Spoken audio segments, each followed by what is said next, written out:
अरे समर, तोहार हिम्मत कैसे भइल हमार बहन के बारे में ऐसा बात करे के? तू जलेबे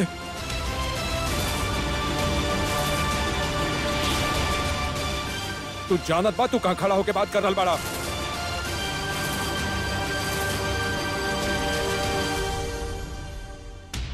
आप नाराज काहे हो रहल बानी? का गलत कहनी हम?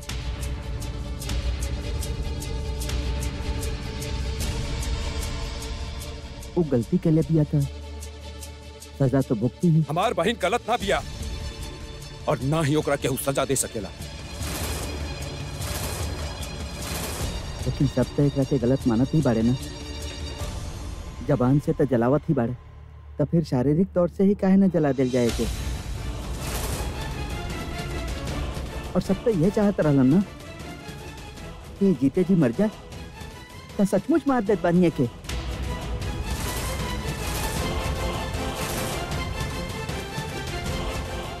बेहतर बाकी जीते जी बेइज्जती तना बर्दाश्त करे के पड़िए के। बाकी समर बेटा, हमनी कोनो मन ग्रंथ कहानी ना सुना रहल बानी। हमनी तो उहे कह रहल बानी जे हमनी वीडियो में देख ले बानी। सही कहनी आप। एक आदमी एमएमएस वीडियो का बना देवाला, हमने 2 मिनट के अंदर लड़की के चरित्र के सर्टिफिकेट बना देवेनी। बिना ही सोचले समझ ले कि शायद वो लड़की के मजबूरी रहल होके।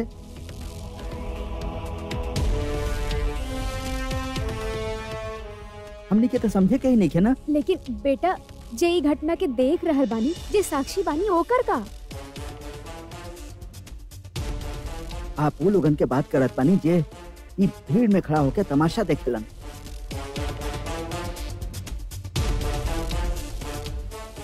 केहू के भी हिम्मत भइल बा कि हुआ के ओकरा रोक सके, और आप केकरा दोष दे रहल बानी, जबकि हमने खुद एकर हिस्सा बानी। सरोजनी तो चल गए, बाकी अपन भाई के छोड़ देली। और माफ कर दे, आप हमार मम्मी पापा से विनती कर रहल बानी, माफी मांग रहल बानी। लेकिन कहा आपके अपन बेटी के पक्ष में खड़ा ना होके के चाहिए। लेकिन ना आप ये लोगन से माफी मांगत बानी। अरे ये तो इंदिरा के पक्ष में बोल रहल बा। हमके भी यह करे के होखी, तबे इंदिरा के शादी होखी और इंदिरा एजा से जाई। सही कह रहल बड़ा बाबू। हे।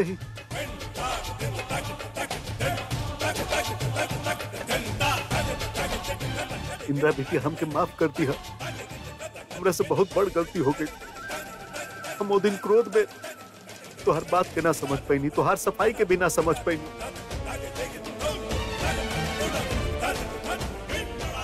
लेकिन आज ना ये बच्चा हमारा आँख खोल देलस। बेटी गलती हो गई, हमके माफ कर दिया। अब भगवान ना तो हर शादी ही नैखन करवावत। इंदिरा बिटिया हमारा आँख भी खुलवा रहल बड़ा ना है। धन्य बड़ा बाबू तू। बाबूजी, आप अपन बच्चा लोग पर और उनकर परवरिश पर भरोसा करें। हाँ। इंदिरा बेटा, हमरा से गलती हो गई, हमके माफ कर दा। हम बिना सच्चाई जनले तोहरा रिजेक्ट करे पर उतारू हो गई।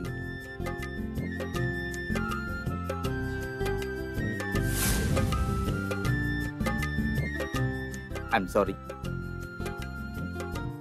बेटा, हमनी से बहुत बड़ अपराध होत रह गई। तू हमनी के पसंद बाड़ू और तू ही हमनी के घर के बहू बनबू।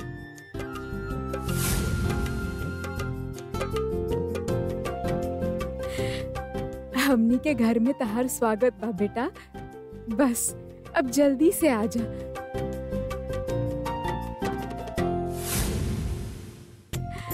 हमनी के ये रिश्ता मंजूर बा। वाह संबन जी वाह। बधाई हो गया दुष्यंत जी। अरे समर तो पूरा समा ही बदल देला। बधाई हो के आप सबके।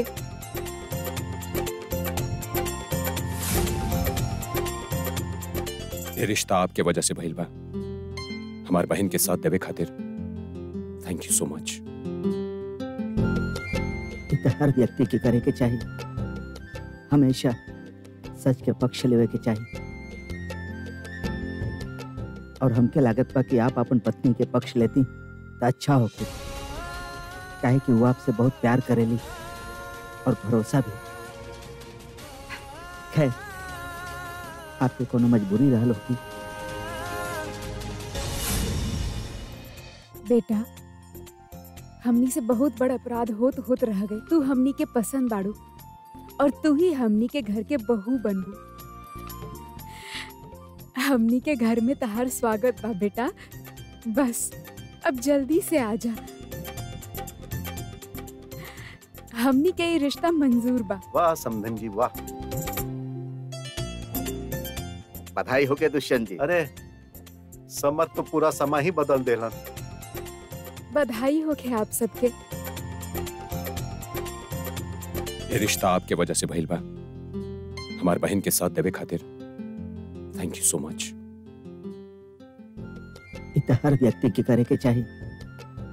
हमेशा सच के पक्ष लेवे के चाहिए। और हमके लागत बा कि आप अपन पत्नी के पक्ष लेती तो अच्छा होगी। काहे कि वो आपसे बहुत प्यार करेली और भरोसा भी। खैर, आपके कोनो मजबूरी रहल होगी।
परी भैया,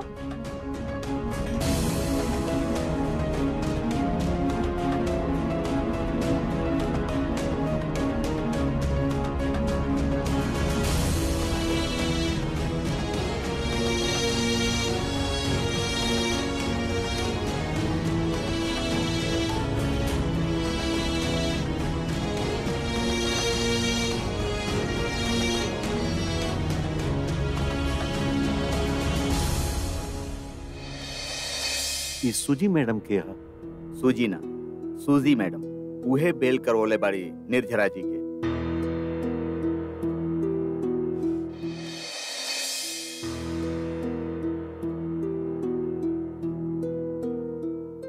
अब इनका छोड़ दी।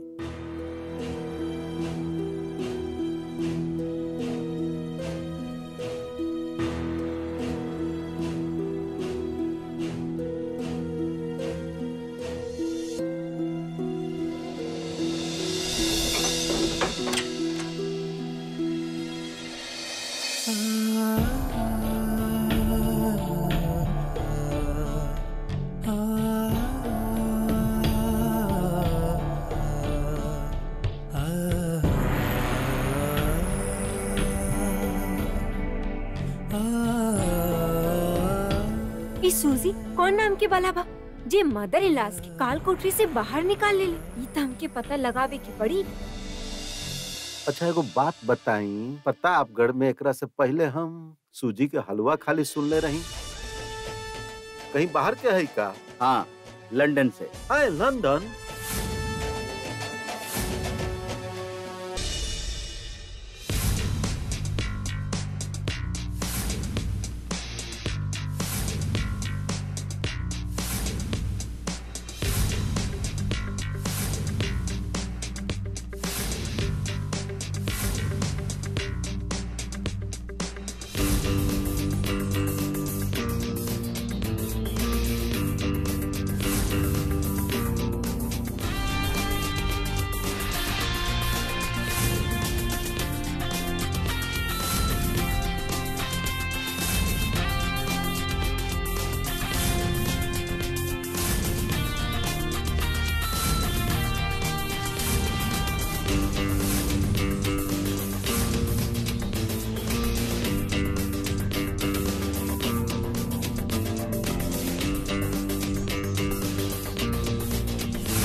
के बोले कि सूजी मैडम का बेल करावे चाहता नहीं।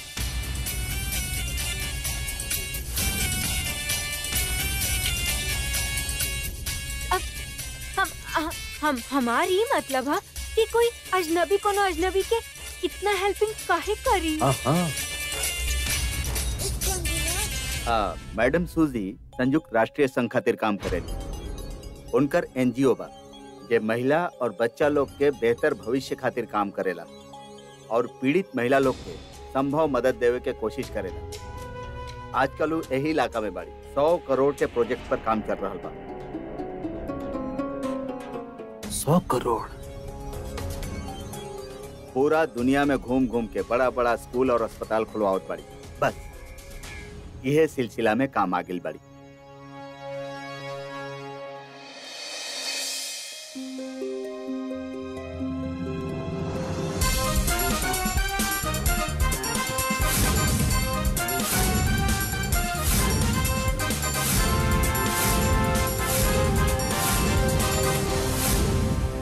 जी मैडम, सूजी मैडम कहले बाड़ी आप आराम से रहें और बेटी के शादी धूमधाम से करब। उनकर शुभकामना आपके साथ है।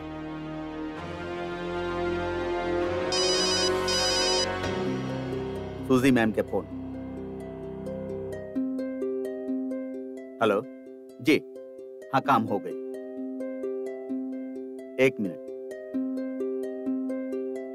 सूजी मैम आपसे बात कर चाहत पड़ी।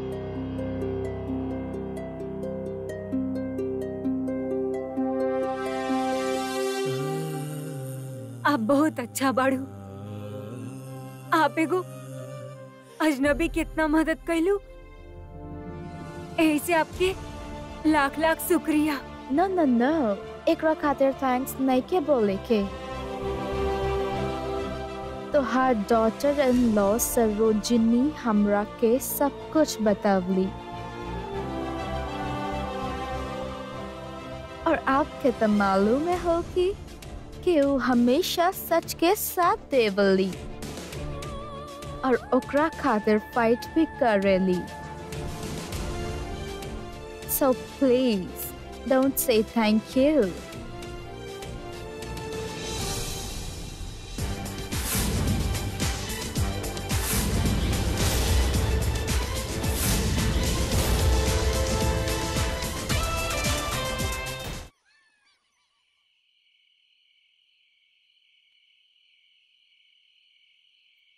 अम्मा जी हम कुछ मदद करी?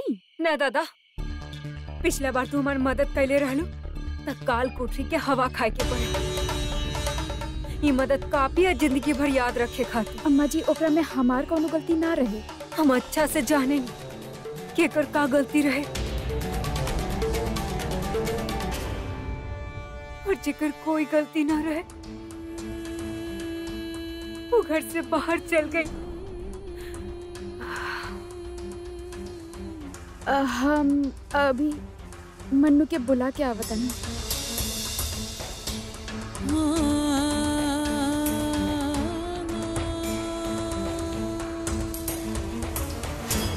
बुढ़ाओ के अम्मा दा जी, बाबूजी, हाँ भाई अम्मा जी, बाबूजी। अरे भाई कहा?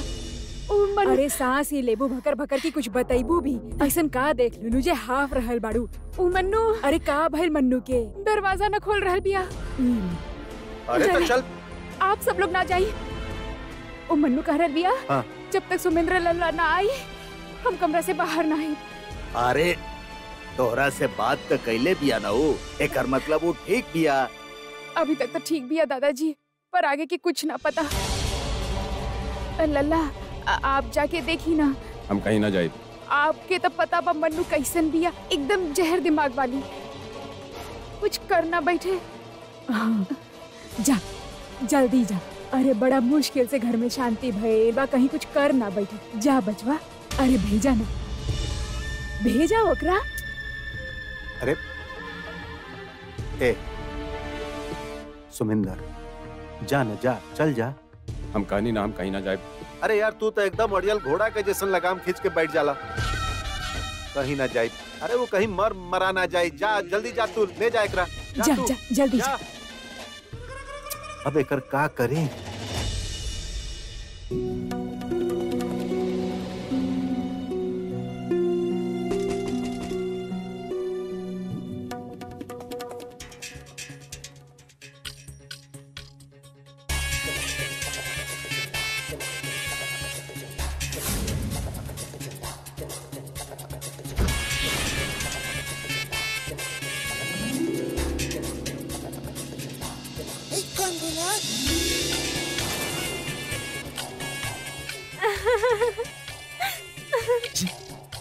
का बकवास भाई सब।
की बोला आपके आपके हिम्मत कैसे भाई हमके डिसरिस्पेक्ट करे के? तो हाथ दिमाग खराब हो गइल बा।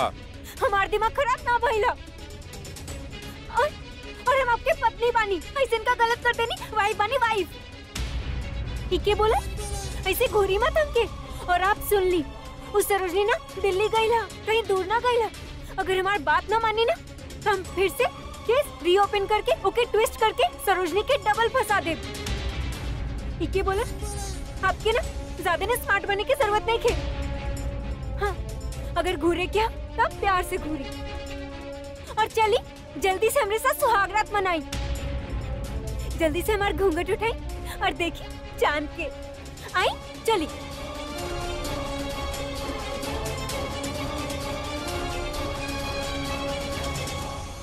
जल्दी आई। कौन बोला?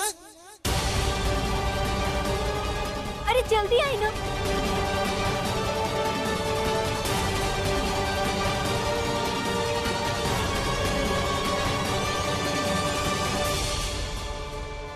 आपके सुहागरात मनावे आवेला भी क्यों भी हम सिखाई।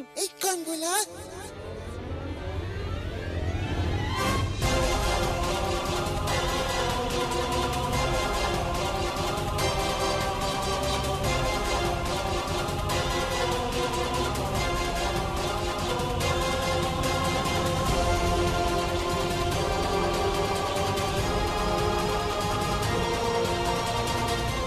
हमरा लागेला तू सही कहत रहलो। सुहागरात का हम भी मनावे के चाहता नहीं, लेकिन हम सोच रहल बानी कि पहले शादी होके के चाहिए। क्या भाई हमरा से शादी ना करे चाहता हूँ? कौन बोला?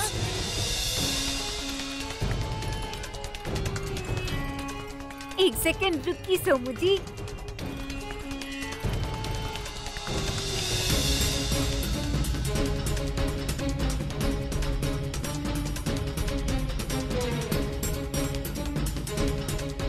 चलिए हमारे साथ।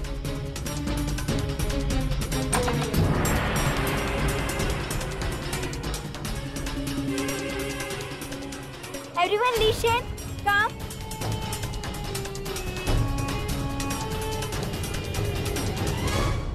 ही बोला? एक सेकंड। हम ना आप सब लोगों के कुछ बतावे चाहता नहीं। का कौन बोला? ये कि हम ही घर छोड़ के जा रहल बानी।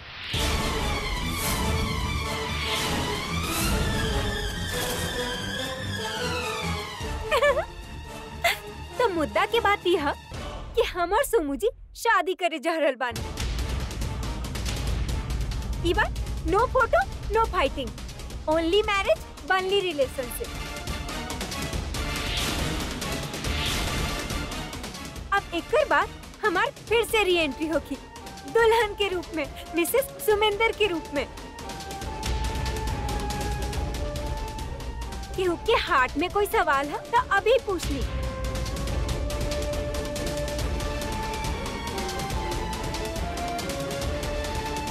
Very good. केहू के मन में कोनो सवाल नहीं थे और होके के भी ना चाहिए। तो चले आप सब हमके आशीर्वाद दी। हाँ ठीक बात है। जीती रहो। हाँ बस आबाद रहा।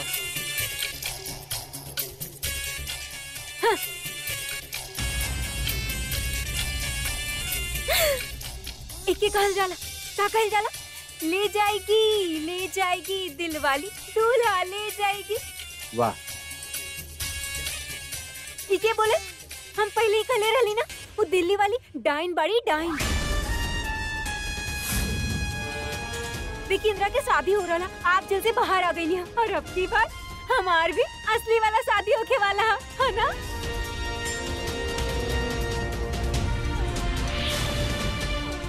मदर लास, अब आप ना वो दिल्ली वाली के याद अपन दिल से निकाल दी। इनफैक्ट अपन मन में बिठा ली कि जिस शैतानी आत्मा घर में आयल रहा वो चल गई ला, मन्नू होके भस्म कर देले बाड़ी भस्म।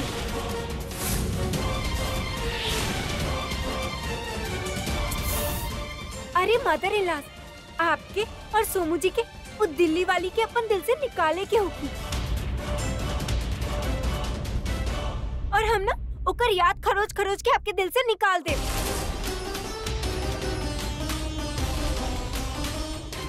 इनफैक्ट निकाल कर दे, हम अभी से खरोचल शुरू कर देता नहीं।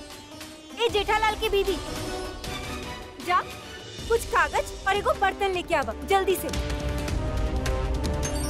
ताकि हम चाहता नहीं कि जब हम ये घर में री एंट्री ली तो ये घर में बिल्कुल शुद्धि होके के चाहिए, कोई भी बुरा आत्मा के साया ना होके के चाहिए। जा जल्दी लेके आवा।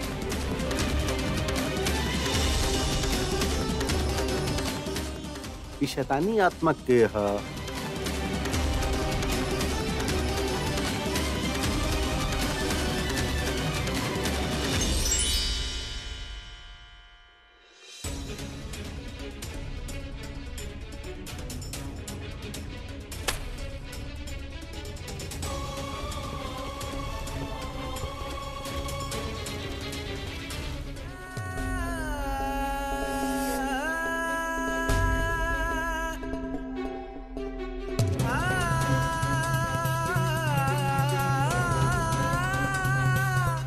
कामना करता नहीं कि एकर हर एक मोती के साथ साथ सरोजनी के याद ई घर से निकल का जाए, निकले के ही होखी, ताकि सबके ओके भूलल ही पड़ी।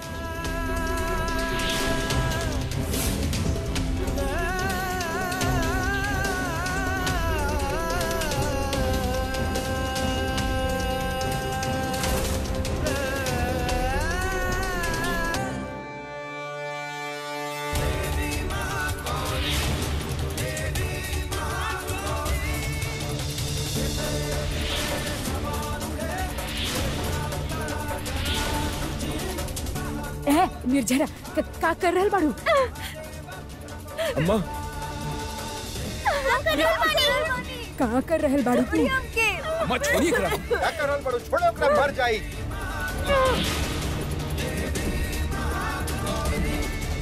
हाय रे दैया, जैसे जानवर के खून के स्वाद लग जाला वैसे अम्मा के जेल के स्वाद लग गइल बा। अरे अरे बेहुदी, अरे हाय दैया बाद में करिए, जाके छुड़ा लो ओकरा, जान ले ली ही ओकर। जा अम्मा जी छोड़ दी ना। अम्मा जी छोड़ दी ना। हम ना छोड़ा बेके, हमार बहू सरोजनी के यहाँ से भगा के तू ही घर में रहबू। अरे हमार जीते जी हम ना होके दे। आज चाहे तो के मार के हमके हमेशा खातिर जेल हो जाए, बाकी हम छोड़ब ना।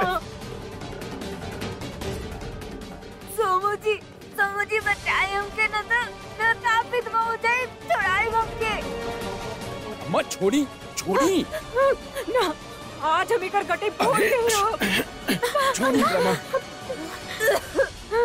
का करत बानी अम्मा? वही जम के पहला दिन कर देवे के चाहे रही। हमार बहू के कहीं न जाए के पड़ल। हमसे काहे होकर मुंह लग रहल बानी अम्मा? मुझे समझाइए के जे बहू घर में ना जे चल गईला ओकरेला गला फाड़ रहल बानी, और जे घर में बा ओकर गला दबावत बानी। अरे बहू ना बाड़ू तो हमार, और बन भी ना सकेलू। हमार सरोजनी वापस आई, हम ओके लेके आई। बस अम्मा, बस हाँ, आप चलिए यहाँ से, चलिए चुटकी।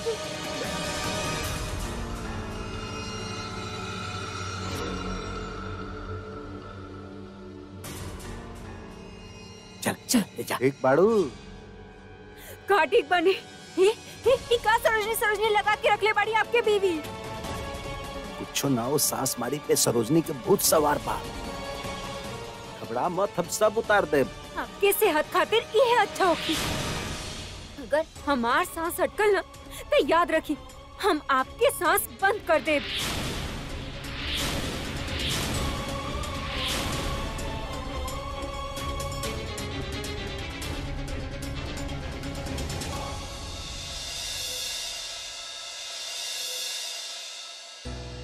अब का करत रहनी अम्मा? जानत नहीं क्यों सनकी के अटेम्प्ट टू मर्डर के केस ठोक देली ना तो लेबे के देबे पड़ जाई। कोनो मर्डर के केस करे हमके परवाह नहीं खे ना। लेकिन हमरा बा अरे आप समझे नहीं काहे ना? हमने क्या आपके जरूरत बा अम्मा? समझावा कुछ अम्मा के। ए तू के हमके समझावे की जरूरत नहीं खे ना। और तू सरोजनी के जगह मन्नू के दे कैसे सकेला? अरे अम्मा इतना बड़ा कदम उठाई नहीं था, कुछ सोच समझ के ही उठे ले हो खब। यही में हमनी सबके भलाई बा। का भलाई हो? केकर भलाई हो? अरे वो मन्नू अपन मनमानी हमरा करे केहू समझे के ही नहीं के चाहत।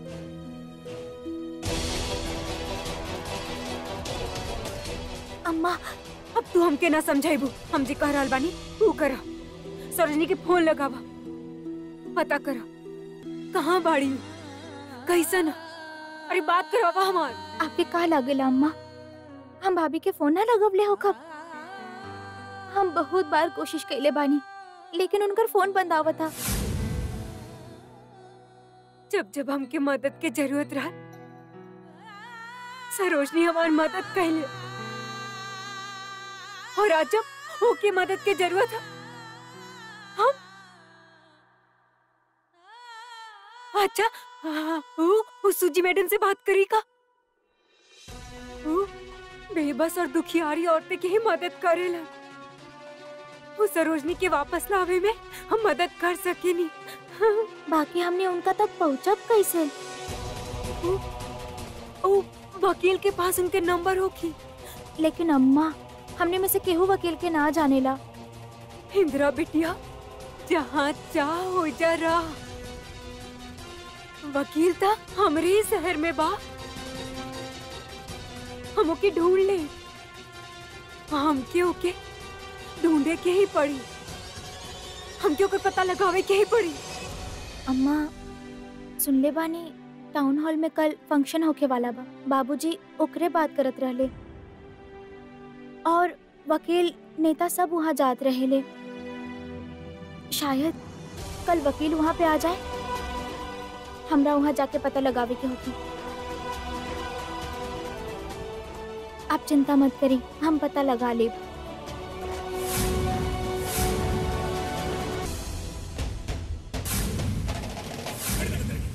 एगो आम आदमी के पहुँच के अंदाजा आपके नहीं खे बाबूजी। तो हम अपन ई बात 9 दिन में साबित करके रहा। हम इंदिरा दीदी के इस ढकोसला से आजादी दिलवाई। एक बार हम कह देनी ना कि हम देवी ना बानी, तो काहे करवाई पूजा?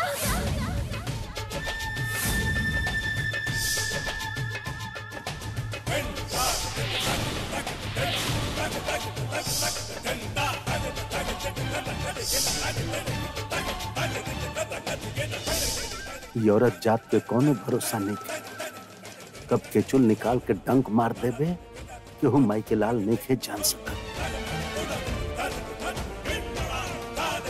अगर इनकर नकेल कसे के बा तो सबसे पहले इनकर अधिकार, इनकर पावर खत्म करा, अंगूठा के तले दबा के रखा। अब नया तरह से कुछ सोचे के पड़ी। का बात अगर इनका नकेल ना कसर ना तो आदमी की गर्दन दबा दी, कुछ पता भी ना चले।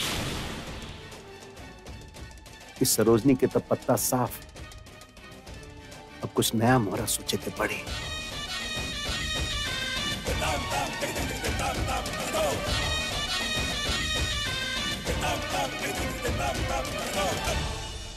हाँ ठीक है, प्रणाम प्रणाम। है काला कोट, खाली काला जादू दिखेबा कि कुछ काम भी करबा?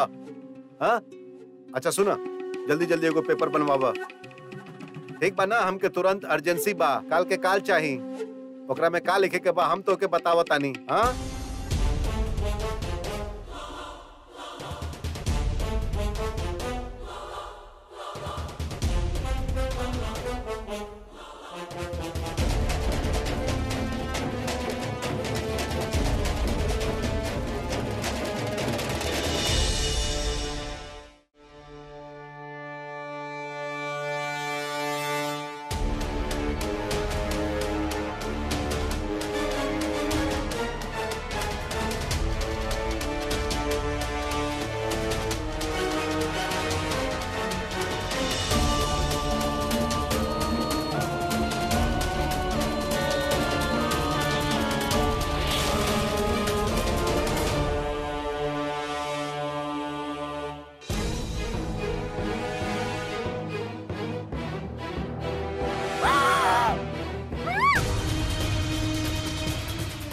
तोहरा से मिलल चाहत रही और हमके पता बा तोहार घर वाला नी शादी से पहले हमनी के मिले ना दिए।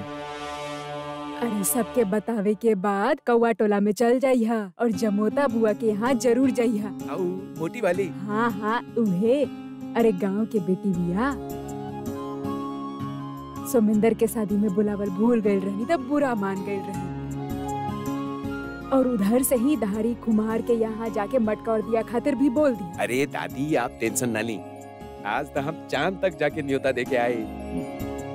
अच्छा जाइबा कैसे? ऊबा क्या दादी आप मजाक। दादाजी वो राम सेवक के तो भूल ही गए नहीं। ना ना ना वो हमके याद बारे, बाकी अब वो यहाँ ना रहेलन।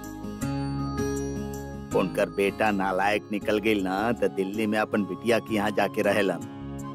नाम लिख ला उनकर। इंदिरा, अरे कहाँ इंदिरा? ओहो इंदिरा, इंदिरा का तूफान मचेले बड़ा भाई। इंदिरा इंदिरा शादी के कम दिन बचल बा और हमने के एक दूसरा के जानल भी जरूरी रहे। वो दिन ऐसा घटना हो गई कि हमने एक दूसरा से बात भी ना कर पाई। मतलब तोहार का पसंद बा, का बा सपना तोहार? हमार कोनो सपना नहीं थे। ओ हमरा सपना देखे के मना ही रहे। बाबूजी हमरा के देवी मानत रहले और हमरा के कमरा में बंद रखत रहले। उहे हमार पूजा होखत रहे। देवी के सपना सजावे के कोनो अधिकार ना होखेला। आप न पिछला जन्म में बिल्ली रही बिल्ली। हाँ? लोगन का रास्ता काटत रही और ये जन्म में लोगन के बात काटे नहीं, चुप ना रह सके नहीं। बताई देखो बाप के अपन बेटे से कोनो जरूरी काम ना हो कि वो आवाज ना लगाई। कोनो जरूरी बात करे के चाहत नहीं के हो सकत का? अरे हमके बता दे, बता का आसमान टूट जाई भाई। इंदिरा के अंगूठा लगावे के बाद कागज पे वही खातिर जाता नहीं। कैसन कागज बाबूजी दिखाई हमरा? वैसे तो हम शुक्रगुजार बानी तोहर सरोजनी भाभी के। अरे मतलब तोहरा ये देवी ओबी के चक्कर से निकाल देली। अगर तू देवी हो तो तब हम तोरा से शादी ना कर पाती, हम कुंवारे रह जाती। वैसे आपके का सपना बा? हमार बस दो गो ही सपना बा। एगो अच्छा पत्नी के होखल और उनकर सपना के पूरा कई। अच्छा पत्नी तो हमके मिल रहल बारी और उनकर सपना के भी हम पूरा कर दे।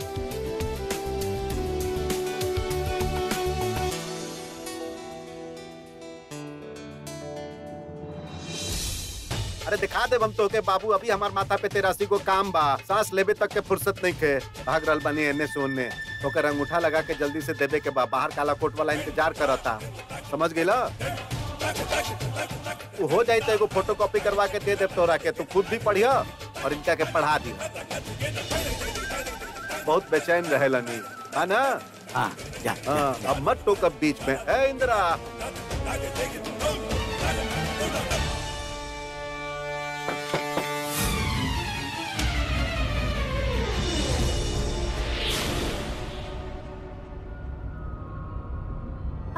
के? ए इंदिरा हम है, दरवाजा खोल जल्दी, कुछ काम बा। बाबूजी, अगर बाबूजी हमरा के देख ले लेना तो हमरा के मार डाली है। अरे कहाँ भाई, खोला ना। हाँ बाबूजी, कपड़ा बदल रहल बानी हम, आवत बानी। अच्छा अच्छा, हाँ तो जल्दी जल्दी कर, जल्दी करके खोल, बहुत जरूरी काम बा। भागे के बा हम कह रहे, बाप रे बाप 100 को काम चढ़ल बा माथा पे। आप जाइए यहाँ से, आए यहाँ से ना, आप वहाँ से हाँ, जाइए। हाँ, ना ना हाँ, वहाँ हाँ। से। जात बा।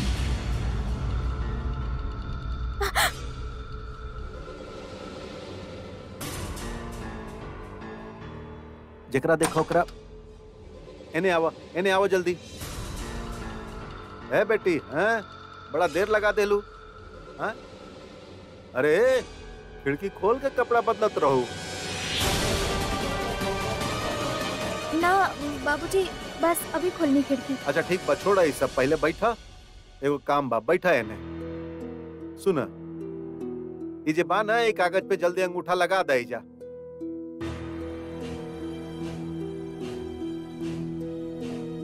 अरे का देख रहल बाड़ू? वो का बा ना कि तोहार शादी होखे वाला बा ना, तो जोन मान सम्मान दान दहेज और जोन तोहार हक बनेला ना ई परिवार पर, उहे तोके दे रहल बानी। लगाओ अंगूठा जल्दी है पे।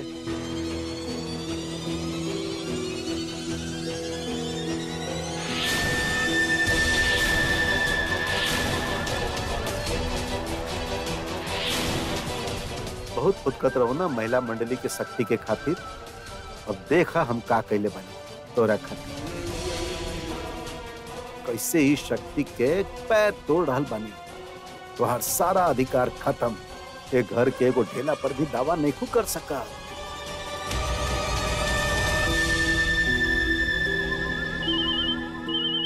नमस्ते। हाँ हाँ हेलो। हाँ गुप्ता।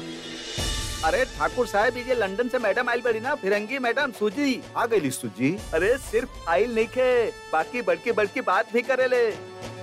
शिक्षा, विकास, सिलेबस, मोटिवेशन, फलाना ढिमका और ना जाने का ऐसा सवाल कर रहल बाड़ी कि सवाल समझ में ही नहीं आ रहल। माहौल बनौले रखा, हम अभी आवतनी हैं। जी सर जी जल्दी आई। है भास्कर, अरे छोड़ा वो चूहा बिल्ली के, चलो बाहर जीप निकाला।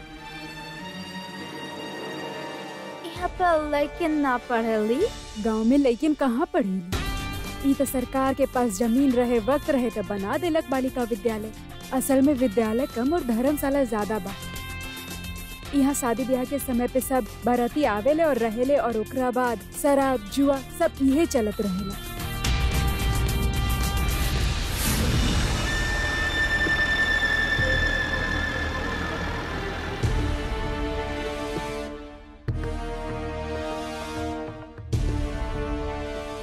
ठीक से प्रणाम कर लिया उनका के।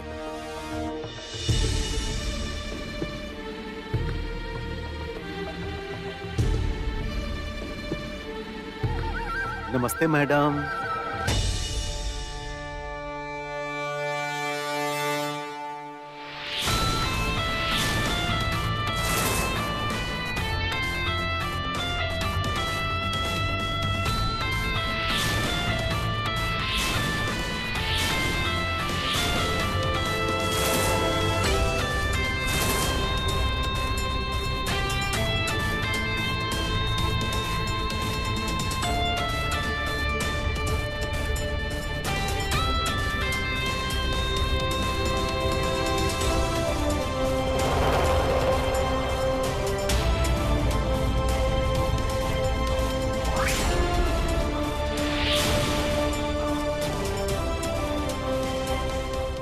₹200 बाबूजी, ₹200 क्या हुआ दिया? सरोजनी ना ना ना ना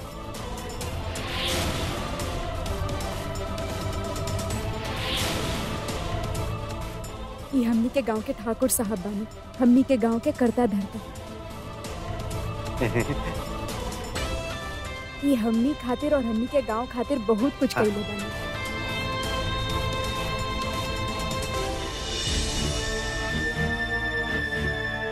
ससुरी हंसत भी बिया अंग्रेजी में, समझ में नहीं आवत कि प्रशंसा करत बिया कि मजाक उड़ावत बिया।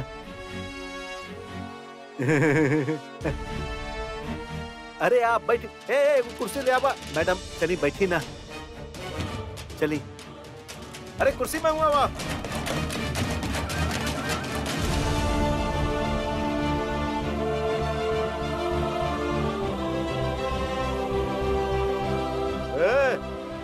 लोग बैठल रहबा, मुंह ताकत रहबा कि कुछ तोहफा वोफा गिफ्ट विफ्ट देबा सूजी मैडम के। बोला बोला बा लावा।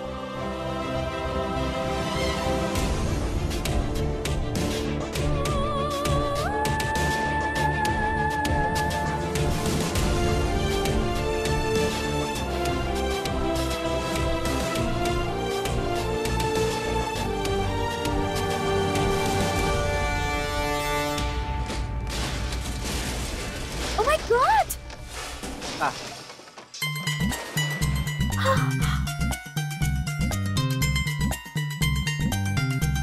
अरे बैठ जाए, कोनो दिक्कत नहीं है, बैठ जाए आराम से, कुछ ना भइल बा, बैठ जाए।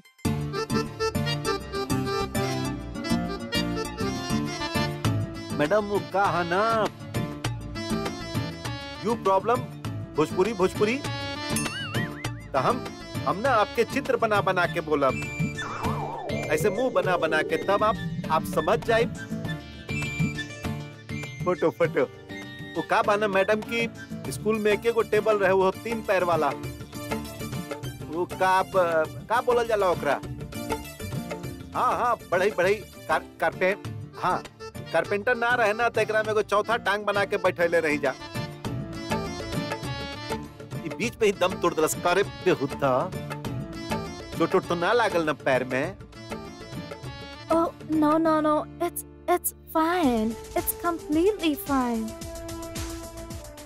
I know. These people are so sweet.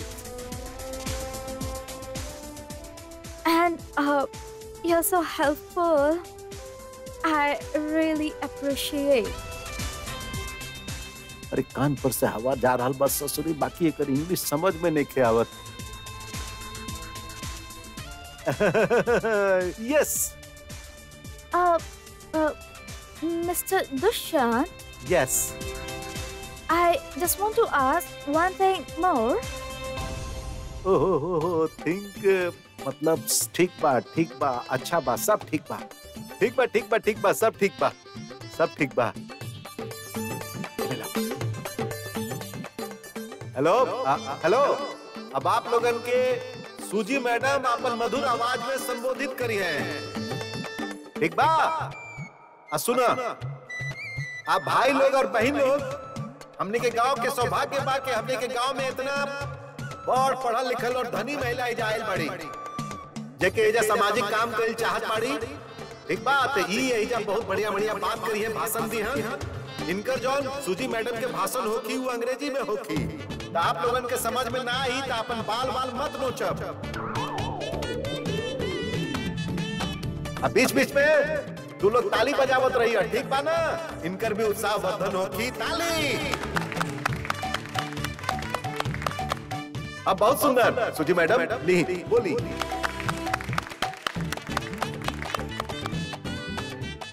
अब पता ना अंग्रेजी में काका पटक करी। Namaste.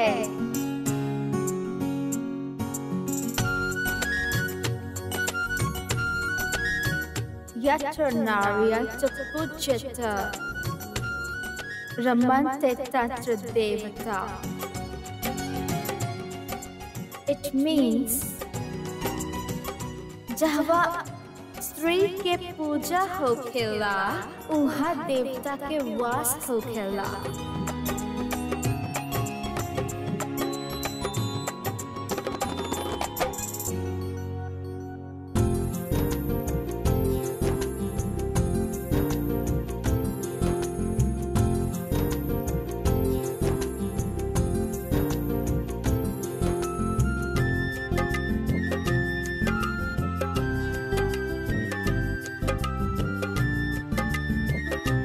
एही खातिर हम डिसाइड कर ले बानी कि हम यहाँ पे 500 करोड़ इन्वेस्ट करब।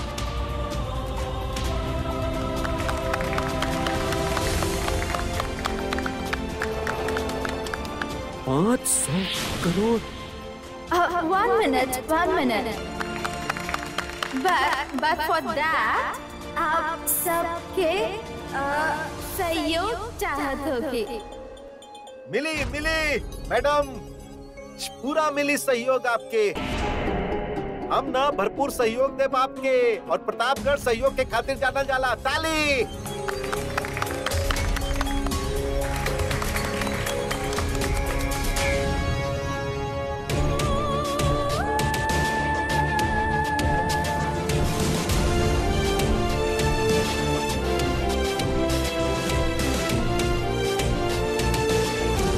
भास्कर, हाँ जल्दी जाके घर पे फोन कर, तैयारी कर, एकरा घर पे ले चले के बाद।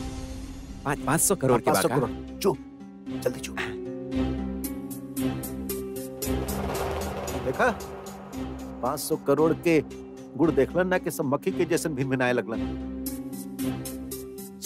सूजी मैडम, सूजी मैडम, ये हटप। अरे सूजी मैडम, आप इतना दूर से आयल बनी, तनिका आराम ना करब? चली ना तो ये लोग घेर ले रही हैं। No, Mr. दुष्यंत, हम पहले आपके गांव देखब। अच्छा, चलिए हम दिखाए ना आपके पूरा गांव। मैडम हमारा घर 100 साल पुरान बा, घर भी देख ली चल के।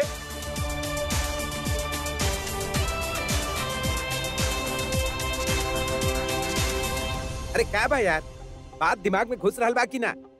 ना घुस रहल बा तो ठीक तरह से घुसाला। बाबूजी हमरा कहले बानी कि जे सूजी मैडम बानी ना, ओकर स्वागत बहुत ही धूम धड़ाका से होवे के चाहिए, बिल्कुल नया नवेली दुल्हन के जैसे। समझ गई ना?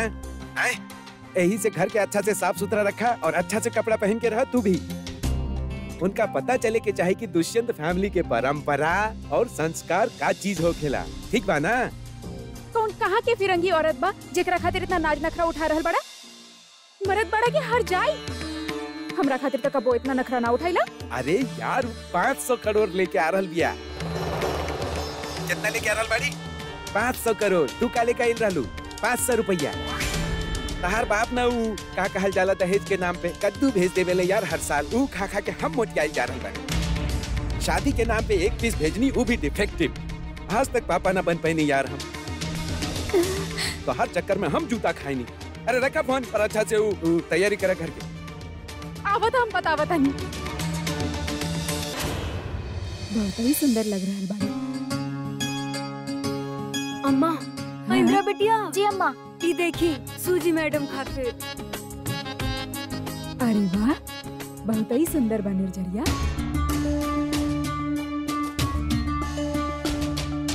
ये तो बहुत अच्छा, ये तो हम ही रखब। Thank you thank you. तारा खातिर ना बा, सूजी मैडम खातिर बा। मन्नू, हमार बात सुना। हमार घर में पहला बार आ रहल बानी, तो जे हमार घर के खास खाना बाना हमके वो पकावे द। निर्झरिया आज जिंदगी में पहला बार अकल के बात कैले दिया। ए मनु, ई तहार पिज्जा पिज्जा जाई भाड़ में। देख लिहा, ओकरा निर्झरिया के बनावल कड़ी पकौड़ा ही पसंद आई। चटकारा लेके खाई। ठीक के बोला? आप लोग ना सब गवार के गवार ही रहब। कौन बोला? इंग्लिश में मार रहल बाड़ी, तो इंग्लिश खाना ही खाई ना। वो सब तो ठीक बा, लेकिन का पे पहले पिज्जा बनवले बानी का? ठीक के बोले, और जे भी बोले बहुत घटिया बोले। कौन बोला? मन्नू हर काम में बहुत माहिर बा। English talking, English speaking, English eating, English walking, सब कुछ इंग्लिश इन इंग्लिश। कौन बोला? अभी तू सब रुका, जैसी ढक्कन खोली ना तब पिज्जा देख के तू सबके होश उड़ जाइए। बस 10 सेकंड रुका, हम गैस फुल कर दे बतानी। नाउ वेट। 10, 9, 8, 7, 6, 5, 4, 3, 2, 1। अब देखिए मनु के पिज्जा।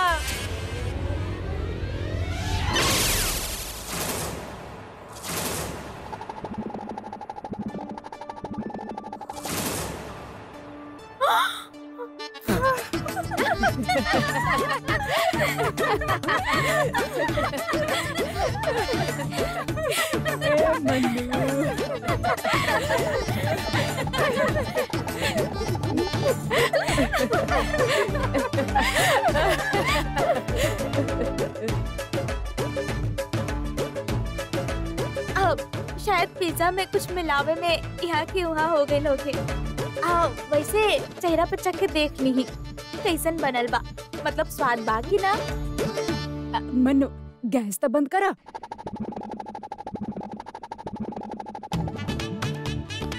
ओ, आज सरोजनी भाभी होती तो ये सब संभाल लेती। बाकी पता ना ये खाना बनावत पाड़ी कि बम जो विस्फोट हो गए। एकरा से तो अच्छा सपना भाभी कटहल के कोरमा बना देती। अरे रहेदा रहेदा, अरे तहरा तो बस मौका चाहिए उस दिल्ली वाली के तारीफ करी। तम्माई गलत का करल बिया। अरे तू तो चुप ही कर। ओकर बात में जे आके तू अपन पसंद के साड़ी पहन ले बाड़ू ना, दुष्यंत आके तहर पूजा बढ़ावे वाला बा। और आज तक दिल्ली वाली भी ना आई तहरा बचावे खातिर। आप लोग चाहे जे भी कहीं, सरोजनी भाभी कबो गलत ना रहली। ठीक है बोले, वो तो भाभी नहीं खे और वो घर में कबो ना आई, समझ लो। अरे अम्मा, अरे आई ना बाहर।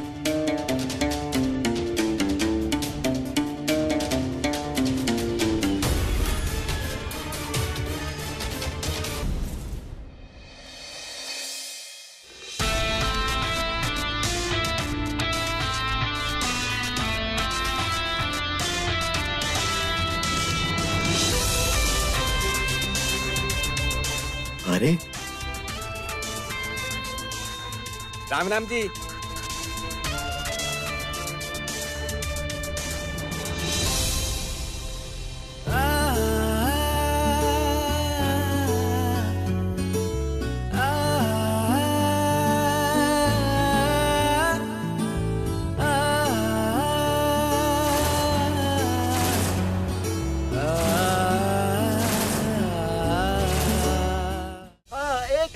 मिनट मैडम, एक मिनट, रुकी रुकी, स्टॉप स्टॉप। अब ना जरा सलीका से, हम ना आपके स्वागत यहाँ के जे रीति रिवाज बाना ओकरा हिसाब से करवाई, एकदम मन प्रसन्न हो जाई आपके। का उल्लू के जैसन खड़ा खड़ा मुद्दा करल बड़े, कहाँ बड़े सब बुला सबके बेहुदा। अरे माँ, अरे आई ना बाहर।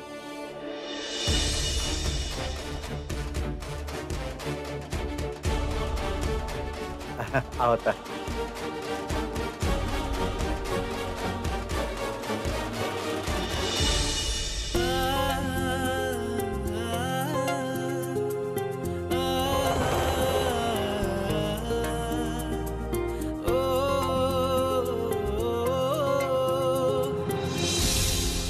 नमस्ते। नमस्ते।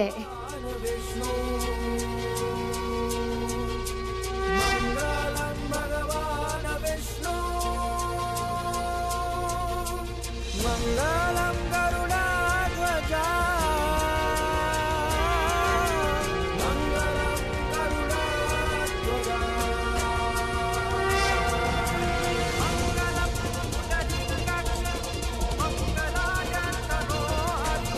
मंगलम पुंडरीकाक्ष मंगलाय तनोहरि मंगलम भगवान विष्णु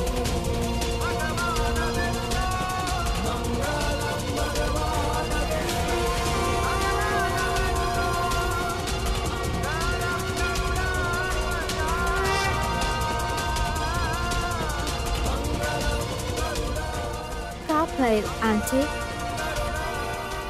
ऐसा लगा जैसे केहू अपना पैर पर ले। अरे तब्बे होती, अरे सुजी मैडम तो अपने बाड़ी ना, कोनो पराया थोड़े ही बाड़ी। नहीं आयल बड़ी सब कुछ छोड़ के जा, आपन बाड़ी तब्बे ना।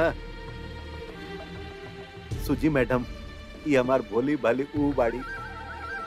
अब बस इतना ही। अब आई मीन ये देश में लेकिन चावल से भरल लोटा के पैर लगा के अंदर आवेली ना। हम ऐसा फिल्म में देख ले बानी और यहाँ के टीवी सीरियल्स में भी ऐसा नहीं होकेला।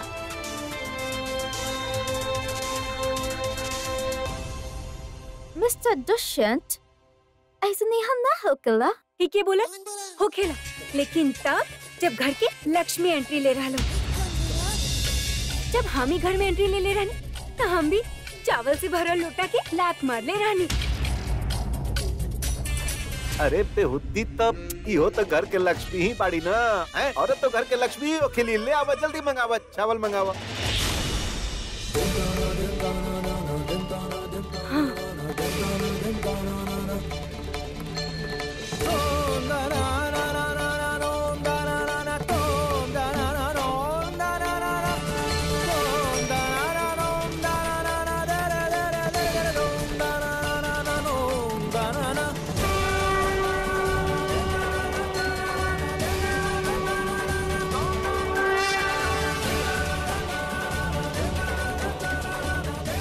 अब सीधा पैर बोला, राइट फुट। तदेव लग्नं सुदिनं तदेव ताराबलं चन्द्रबलं तदेव विद्याबलं देवबलं तदेव लक्ष्मीपते तेङ्ग्रियुगं स्मरामि तदेव लग्नं सुदिनं तदेव सिमी जी हो खेला ऐसा उत्साह में। अब आई अंदर। लक्ष्मीपते तेङ्ग्रियुगं स्मरामि तदेव लग्नं सुदिनं तदेव ताराबलं चन्द्रबलं तदेव विद्याबलं देवबलं तदेव लक्ष्मीपते तेङ्ग्रियुगं अरे सुमंदर, तदेव लग्नं सुदिनं तदेव ताराबलं चन्द्रबलं तदेव विद्याबलं प्लीज दरवाजा खोला, दरवाजा खोला।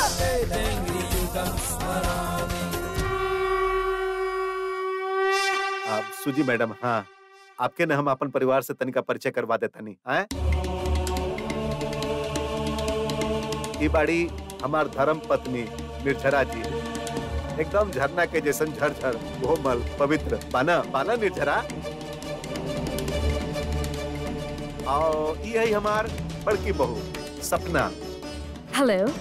इना पिछला 9-10 महीना से हम सबके सपना दिखा रहा बड़ी बड़ बड़। और ये हवन भास्कर सपना के पति। हेलो। और ये हमारे दादाजी। अब मैडम जी वो है हमार बेटा सोमेंदर।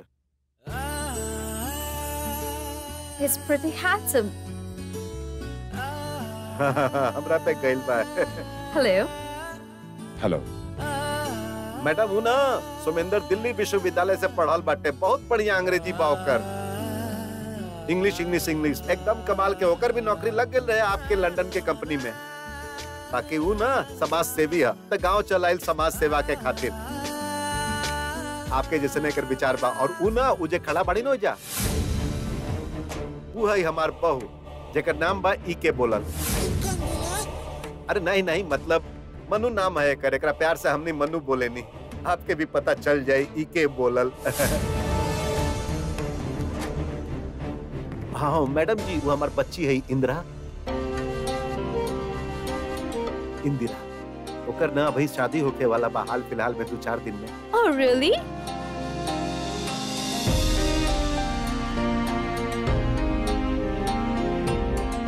Congratulations, Indra.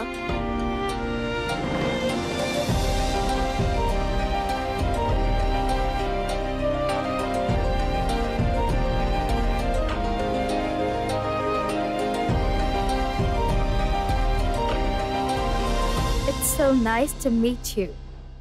Wish you lots of happiness.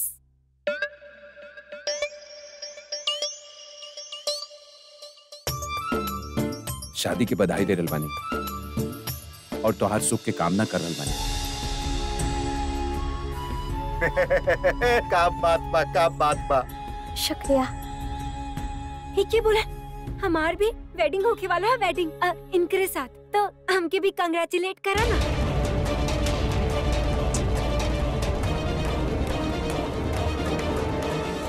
ही क्या बोला? हमार भी वेडिंग होके वाला है, वेडिंग इनके साथ, तो हमके भी कंग्रेचुलेट करा ना।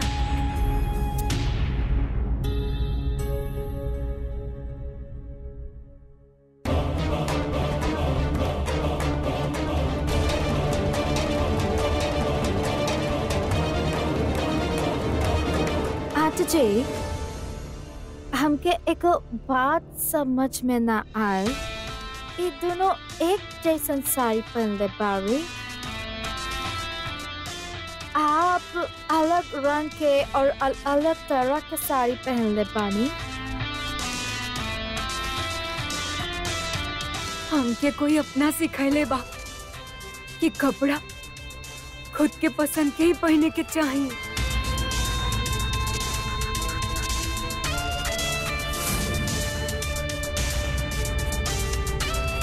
बिल्कुल सही कहले बारे। अरे साड़ी कपड़ा लत। अरे अब चला चला जल्दी सूजी मैडम के खातिर कुछ खाए पिए के व्यवस्था करवावा। चला भाई।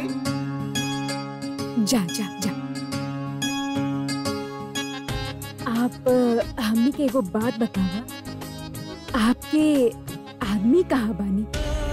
आप अकेली आयल बानी का? और बाल बच्चा कितना बा?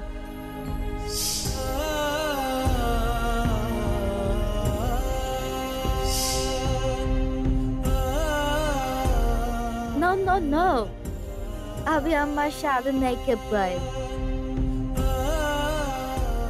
अभी बहुत देर बाद शादी में।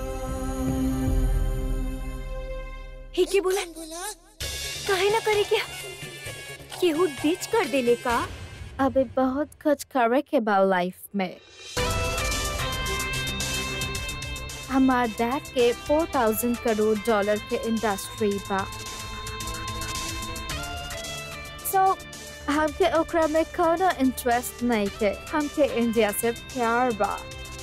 यही से हम चाहत पाने कि हम यहाँ रह के सोशल वर्क करें। लेकिन एकरा खातिर हमके सहयोग की चाहिए। हम बानी ना सुजी मैडम, हम समाज सेवा ही करेली। जान लगा दे एकदम पैसा खातिर, मतलब आपके पैसा सही जगह पे खर्चा हो। आप न सुजी मैडम आंख मूंद के पैसा लगाएं, एकदम निफिकिर होके। हम इतना सेवा करब कि आप देख के दंग रह जाए।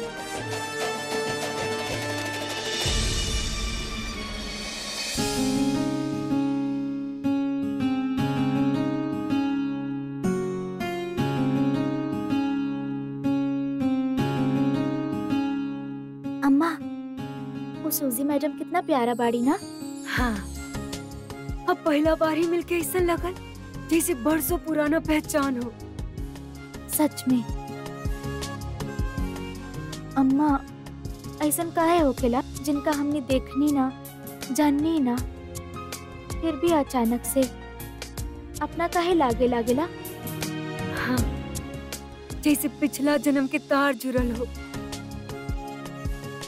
या फिर प्रभु के लीला कब केकरा से स्नेह लगा दे, कब केकरा से अलगा दे। अम्मा, हाँ, चलो तैयारी करो जल्दी। हाँ? नहीं, आपके नईखे जाए के सूजी मैडम, आपके नईखे जाए के। आप बोल रही ना कि आपके भारतीय शादी बहुत पसंद बा। तब कुछ दिन में हमारी इंदिरा बिटिया के शादी होके वाला बा। तो आप यहीं पे रुकी, एकदम भारतीय पद्धति में शादी देखी। आपके आराम के आराम हो जाई और मनोरंजन के मनोरंजन। मे बी मिस्टर दुष्यंत जी, हम अभी डिसाइड नहीं की कर रहे कि हम आपके साथ काम कर रहे कि ना। I am sorry for that. हाँ?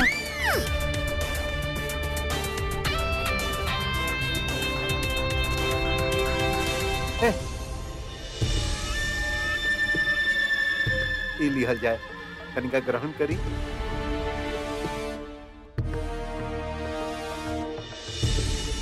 और करी ना, अगर तय नहीं कैले तो देखिए, अगर आप तय कर ले तो हम हूँ और आप भी सब हैप्पी हो जाए।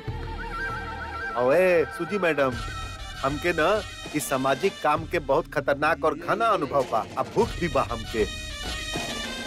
हम बहुत सारा नहर पुल नदी बनवले बनी, पूरा जनता जय जय जय जय जय जय करेले।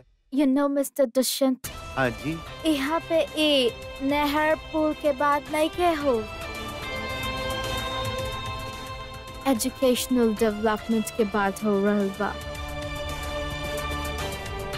हम ऐसे लोग चाहे नहीं जो समाज से पहले अपन घर में बदलाव लाल चाहत होगे। अरे दुहाई सरकार के हम सब समझ गए। नहीं आप ना खाली हुकुम करी, हम घर के एक एक ईंट बदल दे। आप खाली इन्वेस्ट करी और फिर बोली कि कौन दीवार पे कौन कलर करवावे के बाद सब करवा दे हम।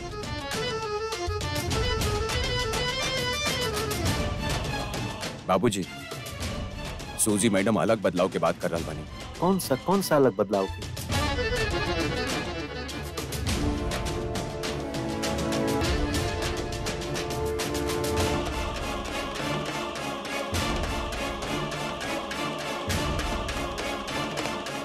मिस्टर दुष्यंत, ये पकौड़ा के बनेले बा? काहे? अच्छा बनल बना। ये घर के महिला मंडली बनैले हो कि केहू?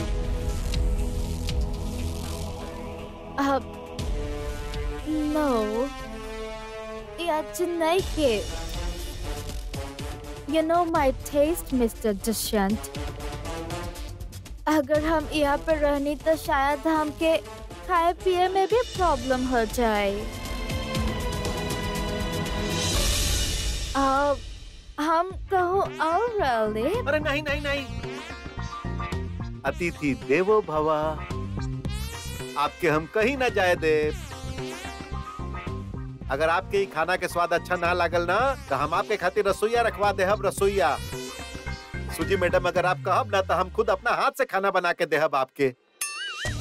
आपके खाना बनावल आवेला? तुहार एगो हाँ 500 करोड़ के बाद उसे हम सोच समझ के जवाब दिया। हाँ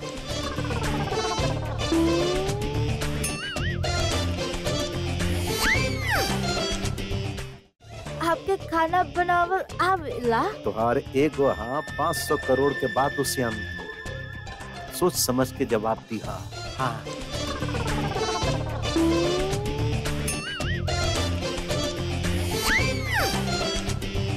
हमके खाना बनावे आवेला और हम ही कहें भारत के सारा मर्द सूजी मैडम पैदाइशी रसोईया होखेलन। आप वो प्रोग्राम नहीं की देख ले टीवी पर, उ जौन आवेला लुट गेल खाना खजाना के चक्कर में। का नाम होकर खाना खजाना। हाँ तो ओकरा में भी तो सब मर्दे रसोईया होखेलन है। तो बस आप आदेश करी, हम पुरुष से जाइब रसोई में। अब क्या खाई बताई?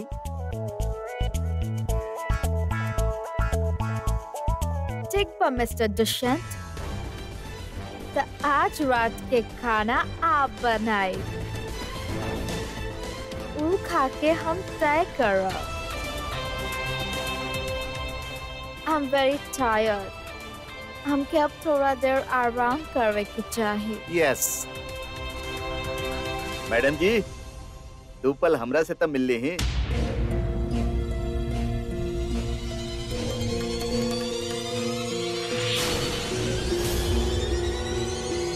अरे सुजी मैडम, ये हमार समझी जी हमन संग्राम सिंह, इन हमार हर काम में बराबर के वो पार्टनर। हाँ, वो तो देख के ही पता चल रहा है बा। अब हम चलें? हाँ हाँ, हे सुमिंदर, मैडम जी को ले जा ऊपर वाला कमरा में आराम करवावा। ठीक है बोला, हमार कमरा में काहे और फिर हम कहाँ रहो? अरे बुढ़बा, तू कुछ दिन वो दिल्ली वाली के कमरा में रहला। हे मैडम जी, आप जाइए, सुमिंदर लेके जाइए सुमिंदर के साथ है, आप आराम करी। ए भास्कर, हाँ अरे सुजी मैडम के सामान निकलवावा गाड़ी से। जी बाबूजी।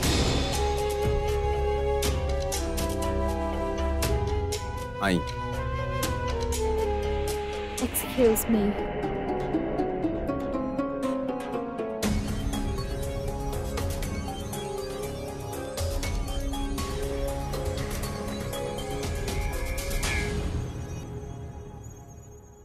ठीक है बोले, आप वो फिरंगी के हमार कमरा काहे देनी? एक पराया औरत खातिर आप हमरे साथ ऐसन करो? अरे संग्राम भाई, ये तो हमार नाक में पानी भर देले बाड़ी। हाँ अरे एकरा समझाई मूर्ख के, जेकरा ही पराई औरत बोलत पड़ी ना है मन्नू। वो सोना के अंडा देवे वाली मुर्गी यही मुर्गी, ओकरा सहेज के रखे के पड़ी। पगली, पता बा तो के ओकर रोआ रोआ रोकड़ा से भरल बा। डॉलर बुझेलू डॉलर? ए समझाई संग्राम भाई एकरा के डॉलर। ए बेटा, दुष्यंत बाबू ठीक तो कह रहा बाड़े। ठीक है बोलन, हम न रहबू दिल्ली वाली के कमरा में, और वो भी रंगी खातिर। हाँ तो तू एगो काम कर, तनका दिन खातिर चल जा अपना बाबूजी के यहाँ, ठीक बा ना? हमरो दिमाग में शांति रही और तू सुख से रहबू। हाँ तो ठीक बा, हम चल जाए और हम सोमू जी के भी साथ लेके जाए। अरे पगली, अरे बाप हो बाप, कर देलू ना मूर्ख वाला बात। कि घर में एगो सुमिंदर अकेला बाजे अंग्रेजी समझेला है, वो चल जाई तोरा साथ है तो कैसे बातचीत होगी सूजी मैडम के साथ है? वो माहौल हो जाए जैसे एक संगे दूगो टीवी में चालू हो जाएगा ना, एगो उर्दू बोली और एगो फारसी बोली। बेवकूफ, तू अकेले चल जा। ए मनु बेटा, दुष्यंत बाबू ठीक कह रहा बाड़े। तू सुमिंदर बाबू के छोड़ा और हमरा साथे चला, हमके बहुत खुशी होगी बेटा, और तोहर मम्मी तो खुशी के मारे पागल हो जी है। चला चला बेटा। ठीक बा, हम अपन फोन लेके आवतानी।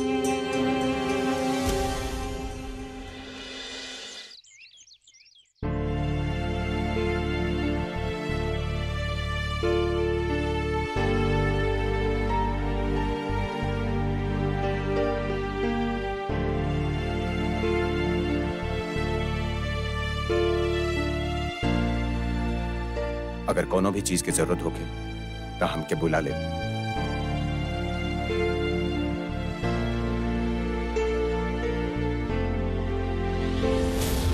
Oh my God! There's a laser.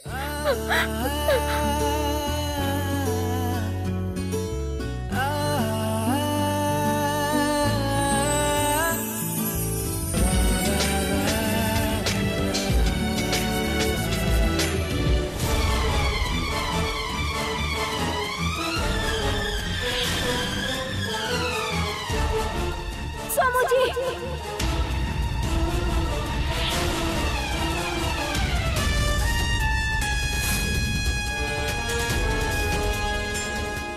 एक ही बोले साल गुजर गई, दुनिया बदल गई, पर ये फिर रंगीन की नियत ना बदलल। पहले देश पे कब्जा करत रहले, अब हमारे पति पे।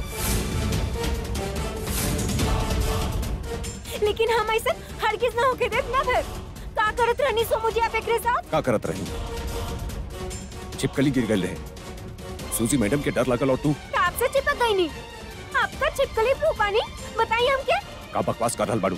अच्छा, हम करी तो बकवास, आप करी तो लीला। क्या लीला? कुछ ना। हमारी बात सुनी, ये फिरंगी से कही कि आपसे दूर रही, नहीं तो आप हमके जाने लेना। ए फिरंगी, इनसे दूर रहो, न तुम के मन्नू से मन्नू बाई बनने में ज्यादा टाइम ना लगी, समझ लो तू।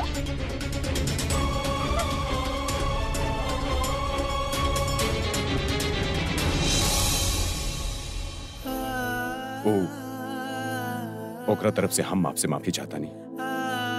ओकरा आपसे ऐसी बात ना करे के चाहते No, रहे। no, no, no, no. It's okay. एक पे कोनो जरूरत नहीं के। अब जहाँ कुछ भी भइल ओकरा में मनु के कोनो गलती नहीं के। अगर होके वाला हस्बैंड इतना हैंडसम होके, तब फिर कोनो भी वाइफ इनसिक्योर हो सकेले। You're very handsome, Samantha.